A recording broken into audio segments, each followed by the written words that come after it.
Emma by Jane Austen. Chapter 1.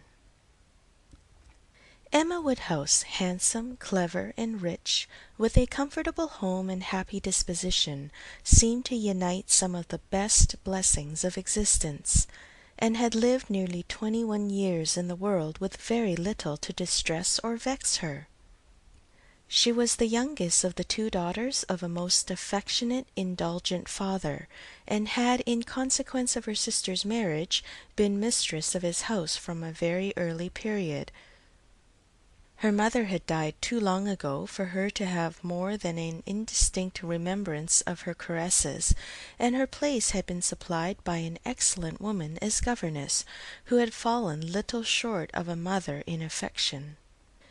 16 years had Miss Taylor been in Mr. Woodhouse's family, less as a governess than as a friend, very fond of both daughters, but particularly of Emma. Between them it was more than the intimacy of sisters.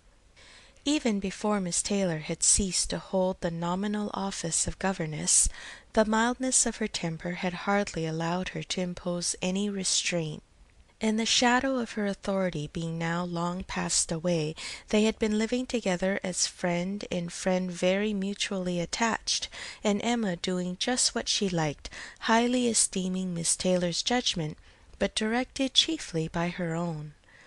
The real evils, indeed, of Emma's situation were the power of having rather too much her own way, and a disposition to think a little too well of herself.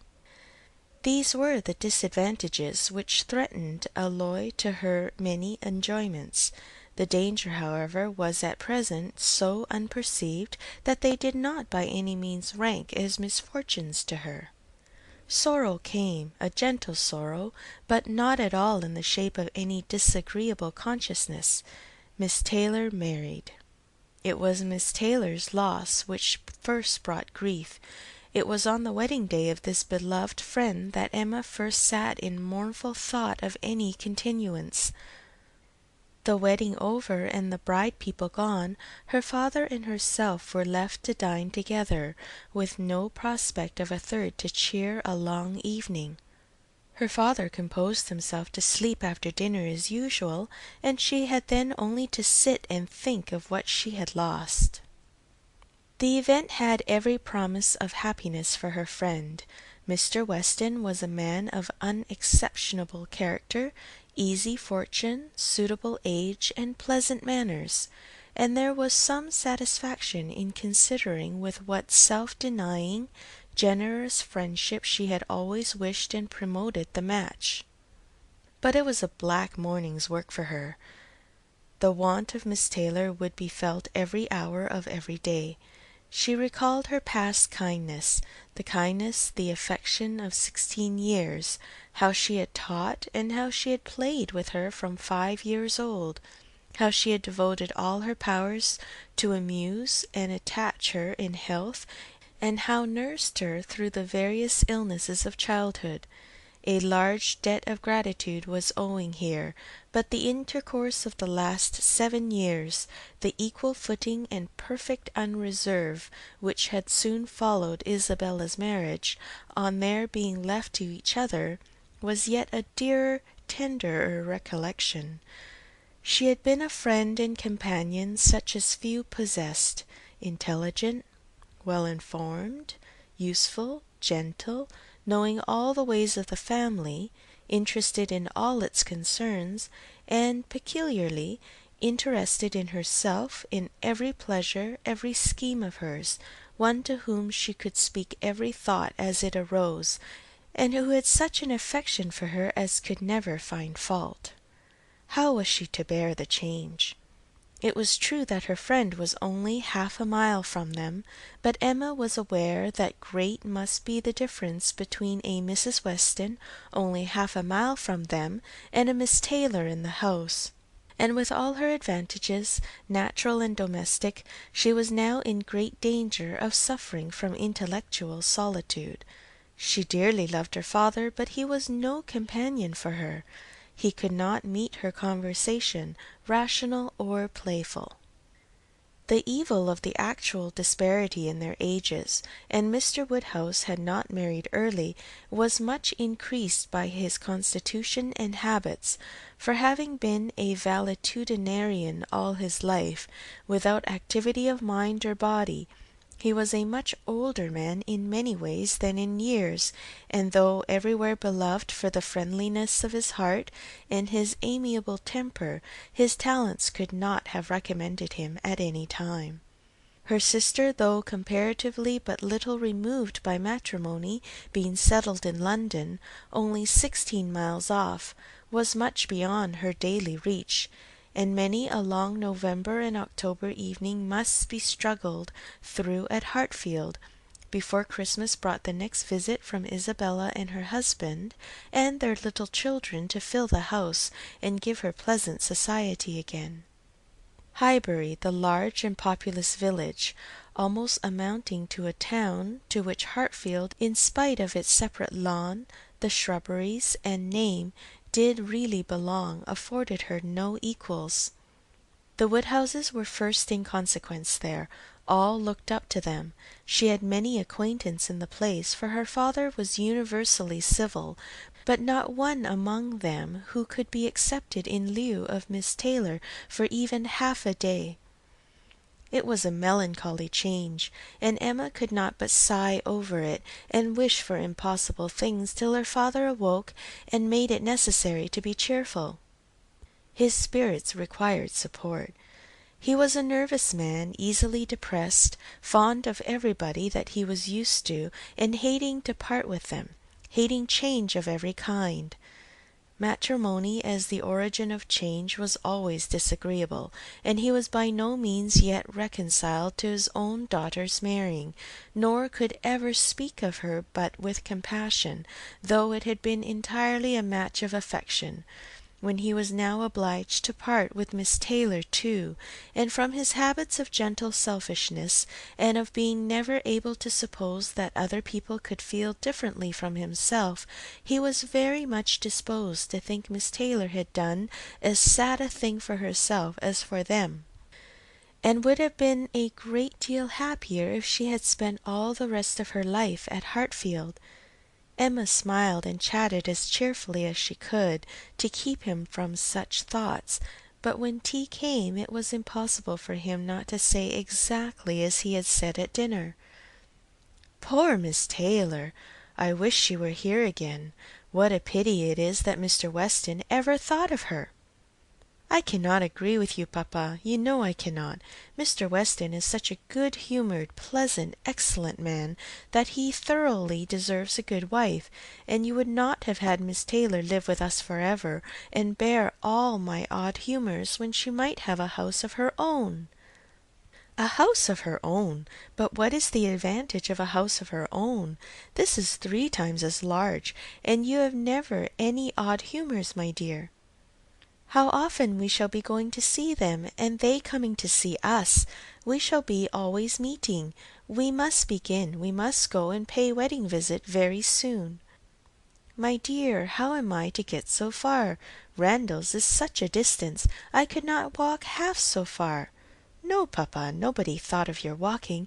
We must go in the carriage, to be sure." "The carriage! But Jane will not like to put the horses to for such a little way, and where are the poor horses to be while we are paying our visit?" "They will be put up into Mr. Weston's stable, papa. You know we have settled all that already. We talked it over with Mr. Weston last night. And as for James, you may be very sure he will always like going to Randalls, because of his daughter's being housemaid there. I only doubt whether he will ever take us any place else." "That was your doing, papa. You got Hannah that good place. Nobody thought of Hannah till you mentioned her. James is so obliged to you." "I am very glad I did think of her. It was very lucky, for I would not have had poor James think himself slighted upon any account, and I am sure she will make a very good servant. She is a civil, pretty-spoken girl. I have a great opinion of her. Whenever I see her she always curtsies, and asks me how I do in a very pretty manner, and when you have had her here to do needlework, I always observe she turns the lock of the door the right way and never bangs it. I am sure she will be an excellent servant, and it will be a great comfort to poor Miss Taylor to have somebody about her that she is used to. Whenever James goes over to see his daughter, you know, she will be hearing of us. He will be able to tell her how we all are." Emma spared no exertions to maintain this happier flow of ideas, and hoped by the help of backgammon to get her father tolerably through the evening, and be attacked by no regrets but her own. The backgammon table was placed, but a visitor immediately afterwards walked in and made it unnecessary. Mr. Knightley, a sensible man about 7 or 8 and 30, was not only a very old and intimate friend of the family, but particularly connected with it, as the elder brother of Isabella's husband. He lived about a mile from Highbury, was a frequent visitor, and always welcome, and at this time more welcome than usual, as coming directly from their mutual connections in London. He had returned to a late dinner, after some days' absence, and now walked up to Hartfield to say that all were well in Brunswick Square. It was a happy circumstance, and animated Mr. Woodhouse for some time. Mr. Knightley had a cheerful manner which always did him good, and his many inquiries after poor Isabella and her children were answered most satisfactorily. When this was over, Mr. Woodhouse gratefully observed, "It is very kind of you, Mr. Knightley, to come out at such a late hour to call upon us. I am afraid you must have had a shocking walk." "Not at all, sir. It is a beautiful moonlight night, and so mild that I must draw back from your great fire." "But you must have found it very damp and dirty. I wish you may not catch cold." "Dirty, sir! Look at my shoes, not a speck on them." "Well, that is quite surprising, for we have had a great deal of rain here. It rained dreadfully hard for half an hour while we were at breakfast. I wanted them to put off the wedding. By the by, I have not wished you joy, being pretty well aware of what sort of joy you must both be feeling. I have been in no hurry with my congratulations, but I hope it all went off tolerably well. How did you all behave? Who cried most? Ah, poor Miss Taylor, 'tis a sad business."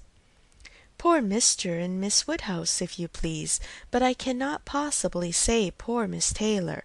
I have a great regard for you and Emma, but when it comes to the question of dependence or independence, at any rate, it must be better to have only one to please than two, especially when one of those two is such a fanciful, troublesome creature," cried Emma playfully. "That is what you have in your head, I know, and what you would certainly say if my father were not by." "I believe it is very true, my dear, indeed," said Mr. Woodhouse with a sigh. "I am afraid I am sometimes very fanciful and troublesome."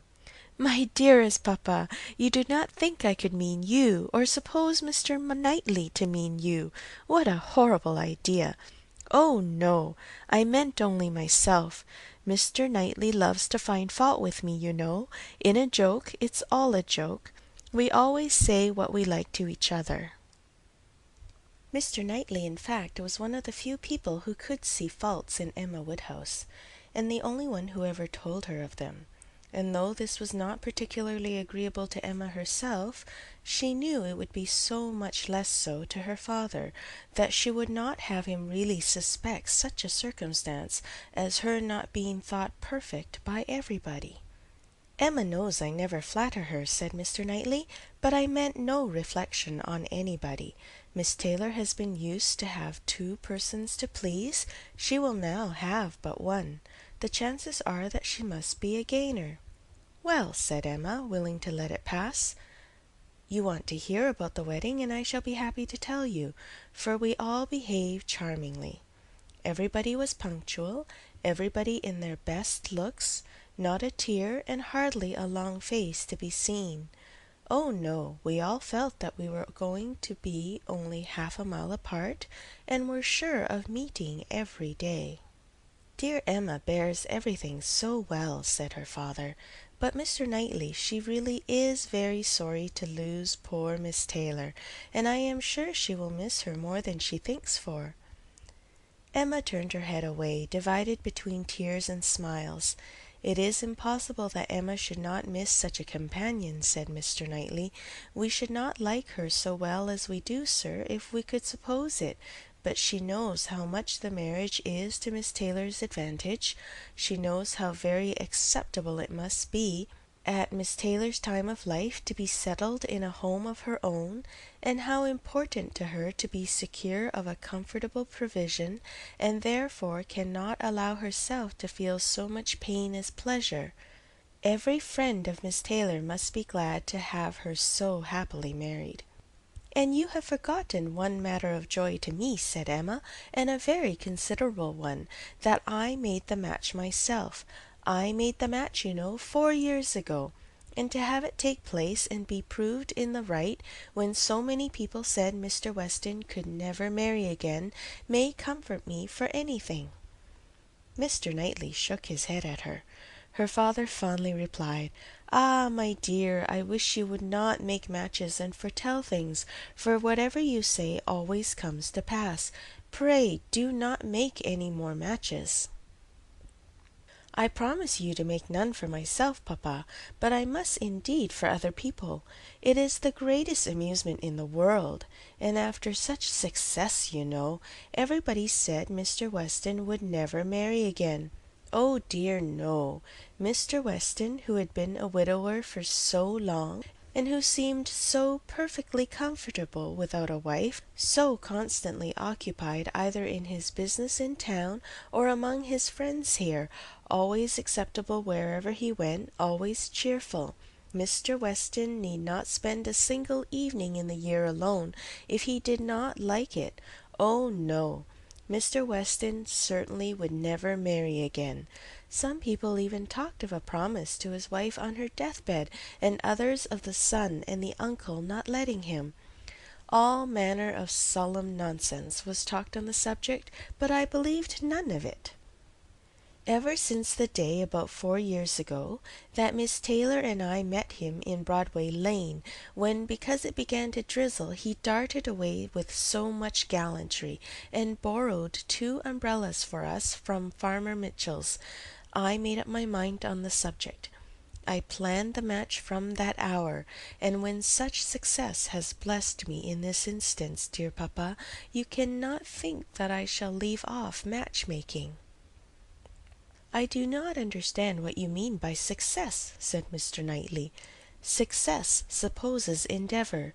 Your time has been properly and delicately spent, if you have been endeavoring for the last 4 years to bring about this marriage. A worthy employment for a young lady's mind. But if, when I rather imagine, your making the match, as you call it, means only your planning it, you're saying to yourself one idle day, 'I think it would be a very good thing for Miss Taylor if Mr. Weston were to marry her,' and saying it again to yourself every now and then afterwards, why do you talk of success? Where is your merit? What are you proud of? You made a lucky guess, and that is all that can be said." "And have you never known the pleasure and triumph of a lucky guess? I pity you. I thought you cleverer, for depend upon it a lucky guess is never merely luck. There is always some talent in it, and as to my poor word success, which you quarrel with, I do not know that I am so entirely without any claim of it. You have drawn 2 pretty pictures, but I think there may be a third, a something between the do-nothing and the do-all. If I had not promoted Mr. Weston's visits here, and given many little encouragements, and smoothed many little matters, it might not have come to anything after all. I think you must know Hartfield enough to comprehend that. A straightforward, open-hearted man like Weston, and a rational, unaffected woman like Miss Taylor, may be safely left to manage their own concerns. You are more likely to have done harm to yourself than good to them by interference." "Emma never thinks of herself if she can do good for others," rejoined Mr. Woodhouse, understanding but in part. But, my dear, pray do not make any more matches. They are silly things, and break up one's family circle grievously. Only one more, papa, only Mr. Elton. Poor Mr. Elton! You like Mr. Elton, papa? I must look about for a wife for him. There is nobody in Highbury who deserves him, and he has been here a whole year, and has fitted up his house so comfortably that it would be a shame to have him single any longer, and I thought when he was joining their hands today he looked so very much as if he would like to have the same kind office done for him. I think very well of Mr. Elton, and this is the only way I have of doing him a service. Mr. Elton is a very pretty young man, to be sure, and a very good young man, and I have a great regard for him. But if you want to show him any attention, my dear, ask him to come and dine with us some day. That will be a better thing. I dare say Mr. Knightley will be so kind as to meet him. With a great deal of pleasure, sir, at any time, said Mr. Knightley, laughing, and I agree with you entirely that it will be a much better thing. Invite him to dinner, Emma, and help him to the best of the fish and the chicken, but leave him to choose his own wife. Depend on it, a man of 6 or 7 and 20 can take care of himself. End of chapter 1.